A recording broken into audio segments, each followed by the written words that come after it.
Hey everyone, what's going on? This is the Train Club here, and today I'm going to be doing sort of a different video for my channel. One I don't normally do, but I figured what the heck. So today I went to a train show in Greenburgh, Mass, which is only about an hour away from where I am, so I try and make the trip up there whenever they have a show. But yeah, obviously I had a really good time. I saw a lot of really cool layouts, a lot of cool Thomas setups, which I'm showing on screen. But yeah, as you see, I also picked up some items while I was there. So I figured why not make a video and show you guys what I picked up, go through each item, and yeah, just give a little showcase. So starting things right along, let's hop into it. So the first thing I got, which I want to show you guys, is this Thomas Take and Play Millie.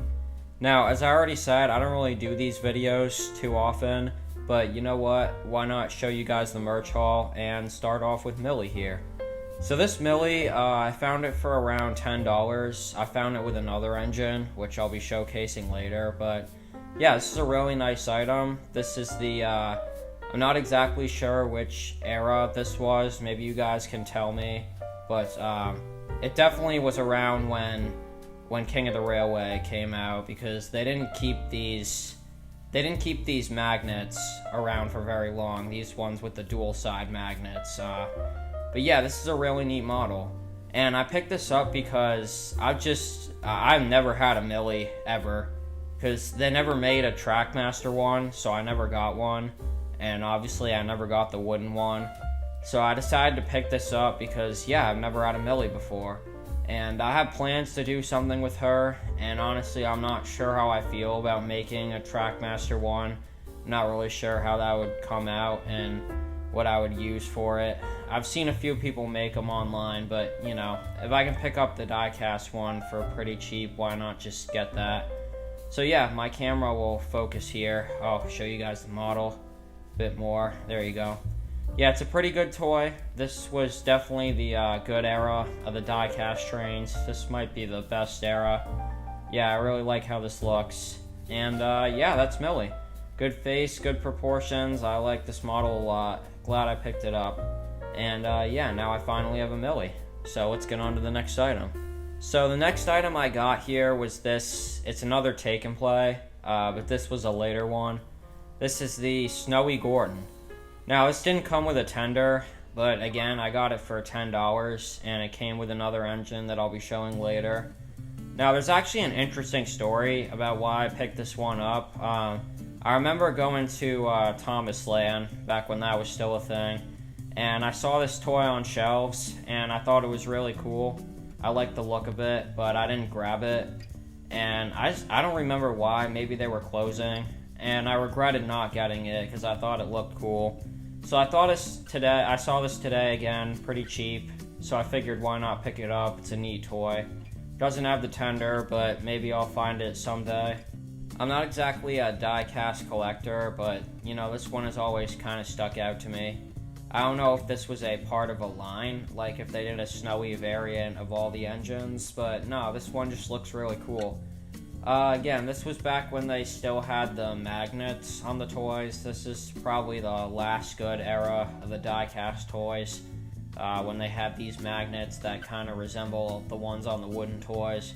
And then they switched them over to the plastic connectors, which, pretty cheap, pretty crappy. But, yeah, a lot of people complain about these magnets, but I don't think they're that bad. They're not that distracting. They're still pretty good toys, so yeah.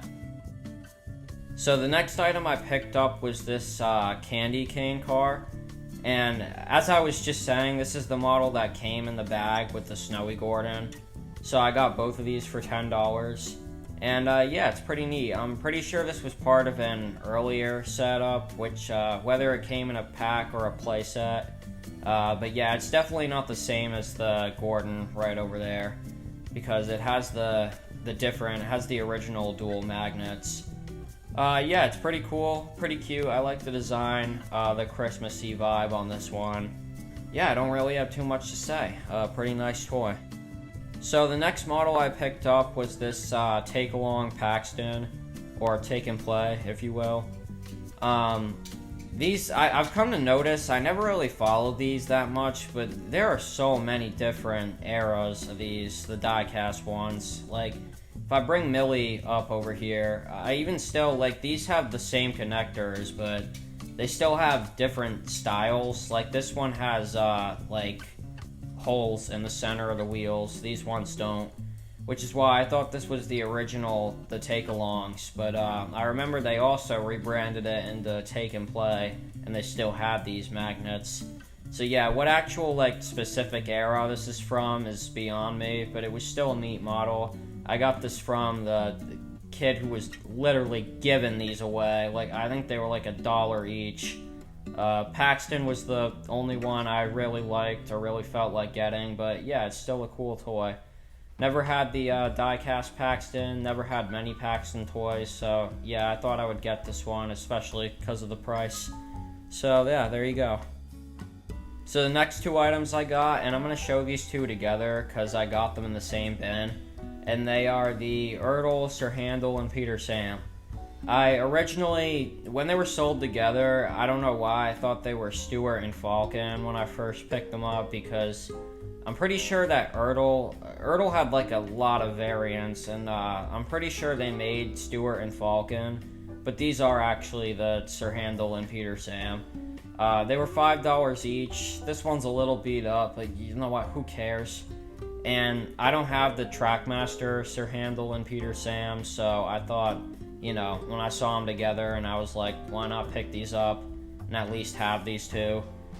Maybe you guys can come up with some crazy explanation for why they're so much smaller than the other ones, and I'll bring them into my series. That sounds kind of fun. But, like, maybe they got shrunken down or something, who knows.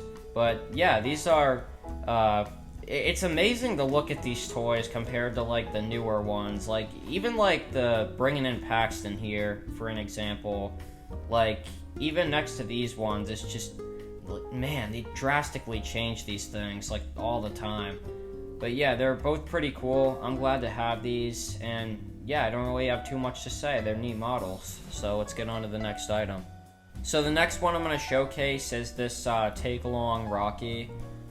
This was the other engine that came in the bag with Millie. Again, earlier on I said I got her with a different engine for $10. Same station as Snowy Gordon, and this was it. This is definitely like a CGI era one. The face definitely resembles the CGI Rocky more than the earlier one. Yeah, it's a neat toy. It can spin around. I'm pretty sure it came with two other pieces, like either two on the front or one on the front, one on the back. But I don't need them. Rocky's Rocky. You got the crane itself. I really don't even need this, but you know, again, it came with Millie, so why not pick it up, I thought. But yeah, this is a cool toy, and I'm surprised, like, when it was in the bag with Millie, this arm, like, towered over her. Like, Millie was right in front of Rocky, and it was still going over her. Yeah. So yeah, that is the Take and Play Rocky. So the final two items I'm going to show here actually aren't Thomas, they're Chuggington. So I picked up Dunbar and Action Chugger. I used to have a lot of these. They've just been packed up for a while. I still have them though.